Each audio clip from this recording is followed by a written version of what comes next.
HOA fined me for hanging an American flag, so I brought in a veterans parade to set them straight. Take that damn flag down, or I'll make sure you regret it. The words cut through the humid summer air like a blade. A red-faced man, HOA President Richard Langley, stood at the end of my driveway, flanked by two of his lackeys, Margaret, the clipboard warrior, and Todd, the human embodiment of a wet dish rag. I squared my shoulders, planting my feet like I was back in boot camp. The American flag billowed proudly from my front porch, catching the morning sunlight. It was a good lag, one I had folded and unfolded 1,000 times before. I'd be damned if some power-drunk HOA goon was going to make me take it down. You're out of your goddamn mind if you think I'm taking that flag down, Langley. His face twitched, and I knew I had him. The man loved control, loved to be respected, and I had just ripped the rug right out from under him. You signed a fucking contract when you moved here, buddy. Langley spat, pointing his shaking finger at me. Asterisk Section 14, Subsection B. No exterior modifications without prior approval. That flag is an eyesore, and it's against the fucking rules. A small crowd had gathered now, neighbors peeking through their blinds, a couple standing awkwardly on the sidewalk, pretending to walk their dog. I saw Mr. Patel, a quiet man who always nodded at me in the mornings, standing on his porch with crossed arms. The neighborhood was watching. That's where you're wrong, dickhead. I shot back, voice steady. Asterisk, federal law says I can fly the flag. The Freedom to Display the American Flag Act of 2005. You ever heard of it? Langley's jaw tightened, but he wasn't backing down. He sneered, stepping up closer, his voice dropping to an angry whisper. You don't know who the hell you're messing with. I leaned in, making sure only he could hear me. Neither do you. Silence stretched between us, a battle of wills, before he turned to Margaret. File the fucking fine. Triple it. Hell, make it 5 times the normal rate. And if this son of AB*H doesn't pay up, we take legal action. HOA has more money than he does. Margaret smirked, scribbling down something on her clipboard. Todd just looked uncomfortable. I didn't flinch. You do whatever the hell you want, I said. Asterisk, but you better be ready for what's coming. Langley's lip curled, but I could see it, the flicker of uncertainty behind his eyes. I turned and walked away, not because I was done, but because this wasn't over. I moved into Brookhaven Estates a few years ago, thinking it was the perfect place, quiet, well-maintained, a good spot for my kids to grow up. It wasn't long before I realized that the HOA ran the place like a goddamn dictatorship. Langley had been president for almost a decade, ruling over every small decision with absolute authority. He controlled the board, pushed out anyone who questioned him, and crushed any homeowner who stepped out of line. And now, it was my turn to be in his crosshairs. But I wasn't like the others. I was a Marine veteran. I had fought real wars, seen real tyrants, and dealt with worse people than some HOA president with a power trip. Still, the neighborhood had its M. Not everyone was bad. Mr. Patel, the older Indian gentleman across the street, had always been respectful. Sandra, a widow who had lived here since the early 90s, often dropped by with baked goods. Even Todd, Langley's lackey, didn't seem like a bad guy, just weak. I knew this battle wasn't just about the flag. It was about standing up. I laughed when I first read it. An unauthorized display of the American flag? What a goddamn joke. Then came the fines. $100, $300, $500. I ignored them. Then the harassment started. HOA board members lingered outside my house, snapping pictures. A notice was taped to my door at 5 a.m. one morning. Margaret knocked on my door, pretending to be polite, but dripping with condescension. We can avoid all of this if you just take it down. Not gonna happen. Then came the final warning, a formal complaint signed by every HOA board member. Langley was ramping up the pressure, but I wasn't breaking. I was just getting started. The second fine came the next morning, taped to my front door like a goddamn eviction notice. Penalty increased, $1,500 due immediately. Failure to comply will result in legal action. Langley wasn't wasting time.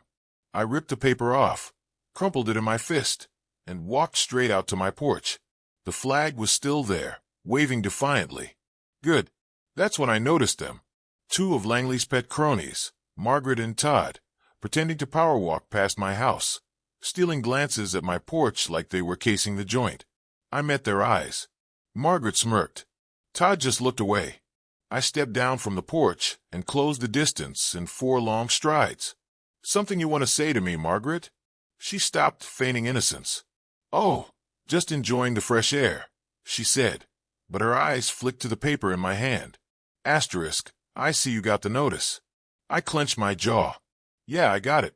She leaned in, lowering her voice like we were co-conspirators. "Look, it's just a flag. Take it down, pay the fine, and Langley will let it go." I laughed. "No, he won't." She exhaled sharply, shaking her head. "Suit yourself. But the board has already voted on the next step. Do you think fines are bad? Wait until you see what's next." And just like that, she turned on her heel and strutted off, Todd following behind her like a scolded puppy. I could feel it. Langley was gearing up for war. They started hitting me from all angles. First, it was the petty infractions. A letter appeared in my mailbox about my trash cans being left out too long. A second citation for an unauthorized welcome mat. A third for excessive vehicle noise. All bullshit.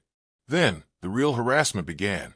A tow truck showed up outside my house at 3 a.m., lights flashing, ready to haul my truck away. I caught them just in time, apparently. My vehicle was in violation of HOA standards. "Nice try, asshole," I muttered, filming the whole thing as the tow driver shrugged and drove off. But the worst part? They weaponized my neighbors. Sandra, my sweet old neighbor, suddenly stopped waving. Patel wouldn't make eye contact. The guy down the street, Bill, muttered something about troublemakers when I walked past. They were scared, and that pissed me off more than anything.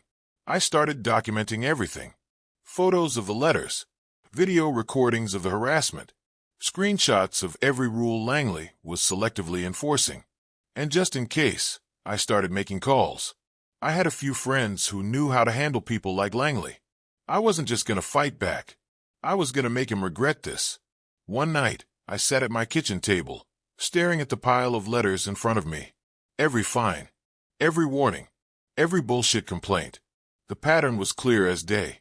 Langley wasn't running an HOA. He was running a goddamn protection racket. It wasn't just me. Other homeowners had been fined into submission.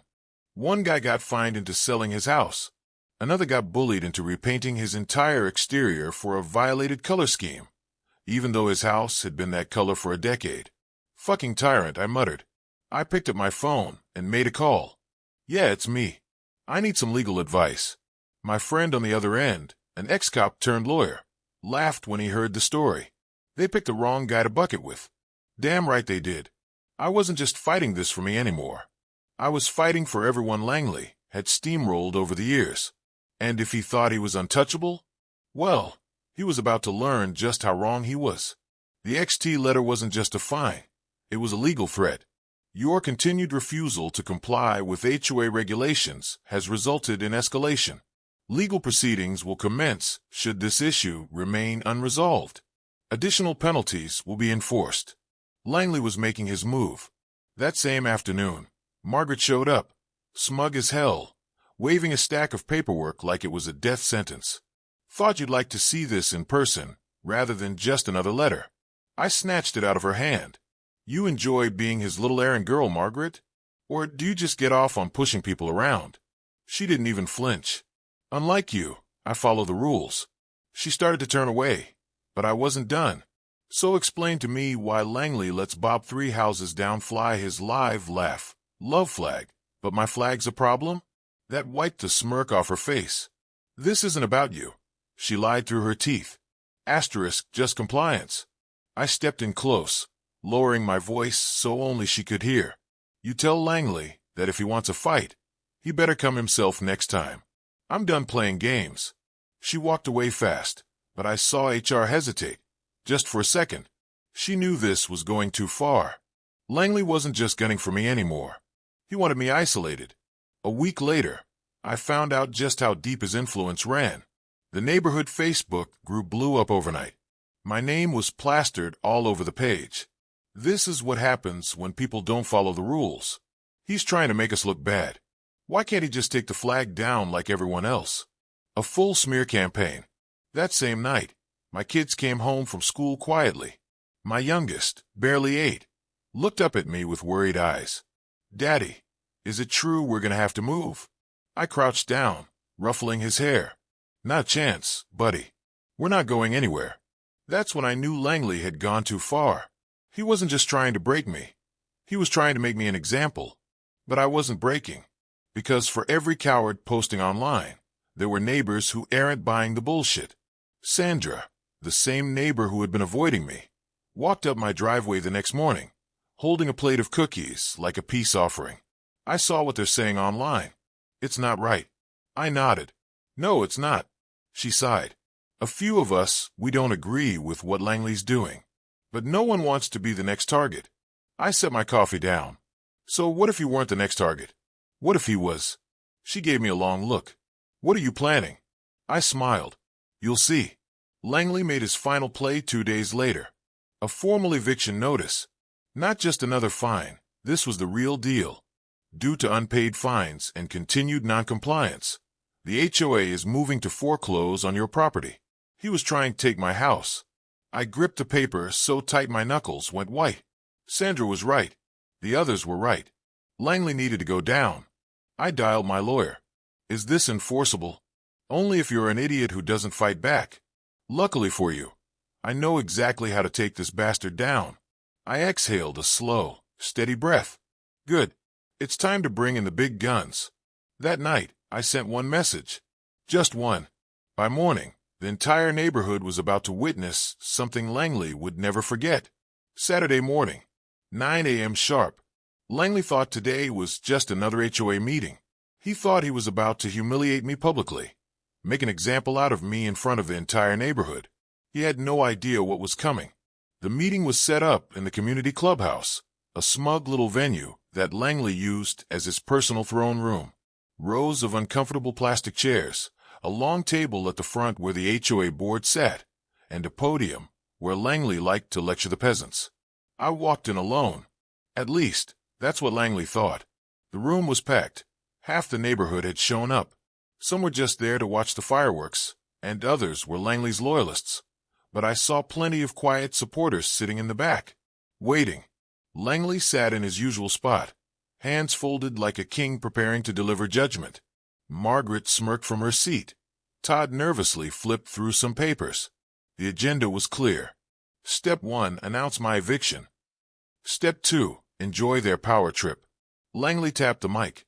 "Right, let's get this started. First order of business." He cleared his throat, eyes locking on me. The ongoing issue with Mr. Daniels's flag violation. He sounded so fucking pleased with himself. I leaned back in my chair, arms crossed. "Glad we're getting to that. I've got a few things to bring up, too." Langley chuckled. "Oh, I'm sure you do. The man lived for this, publicly tearing people down, making himself look untouchable. Too bad for him, because his world was about to crumble." The twist, 500 words. The doors swung open, and in they came. The veterans. Not just one or two. A whole fucking parade. Men and women in uniforms, dress blues, service caps, and even some in full ceremonial attire. These were decorated soldiers, Marines, airmen, and sailors. At the front, Colonel James Reynolds, retired, highly decorated, and one of the most respected veteran advocates in the state. The room went dead silent.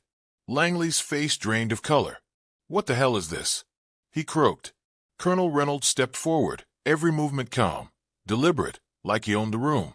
"We're here because this man," he gestured to me, "has been harassed, fined, and threatened for displaying the very flag we fought to defend." A murmur rippled through the crowd. Langley forced a smile, clearing his throat. "I think there's been some misunderstanding." "No misunderstanding," I cut in, standing up. I pulled out a thick stack of papers and walked straight to the front of the room, slamming them on the table. The erupted. Langley's eyes darted around, looking for backup. Margaret looked like she was about to vomit. Todd was sweating bullets. Colonel Reynolds ascent done. "I've already contacted a legal team. If Mr. Daniels chooses, he can pursue a federal case against this HOA for violating his rights." More whispers. Some gasps. Langley's mouth lapped open and shut. I leaned in. How's that power trip feeling now? Langley tried to recover. This is ridiculous. We were just following regulations. Reynolds cut him off. Regulations that don't override federal law. Langley turned to his board, searching for help. None came. Margaret hrunk in her seat. Todd looked like he was considering a career change. But the final nail? The veterans weren't just there to act me up. They brought the media.